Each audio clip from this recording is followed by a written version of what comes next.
কত সুন্দর জীবন আমাদের, তাই না? একটু বড় হলেই সফলতার চিন্তা। আরে ভাই, অনেক নারীরা কয় যে পোলা হইলেই ভালো হইতো। একটা পোলাই একমাত্র জানে যে তার বয়স 15-16-তে পাড়া দিলে তার যে দিন দিন কতটা কঠিন ভয়ঙ্কর একটা পরিস্থিতি হয়, ওইটা একমাত্র ছেলেরাই জানে। বিশ্বাস করেন ভাই, আমি মনে করি এই পৃথিবীতে যত খারাপ সন্তানই থাক বা সন্তান ছেলেই থাক, ও একবার হলো ভাবে নিজের ফিউচার নিয়ে, বা একবার হলো চিন্তা করে যে কেমনি কি করা যায় বা কেমনি আইগান যায়। তারপরে মনে করেন ভাই ছেলেরা সব জায়গায় দোষী। এই এলাম ভাই ছেলে জীবন। তোরা কত দূরে আছিস দোস্ত? কেমন আছিস? আমি তোদের অনেক মিস করি।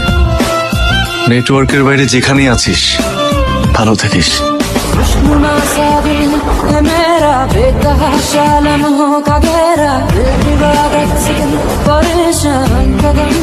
বন্ধু আর ভাইয়ের মধ্যে পার্থক্য কি জানো?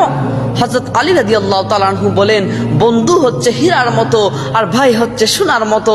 প্রশ্ন করা হলো, হে আলী, ভাইকে সোনার সাথে তুলনা করলেন আর বন্ধুকে তার থেকেও দামি হীরার সাথে কেন তুলনা করলেন? আলী রাদিয়াল্লাহু তাআলা আনহু বলেন, সোনা যতবারই ভেঙে যাক না কেন তাকে গলিয়ে আবার আগের মতো করা যায়, কিন্তু হীরা যদি একবার ভেঙে যায় তাকে আর কখনো আগের মতো করা যায় না।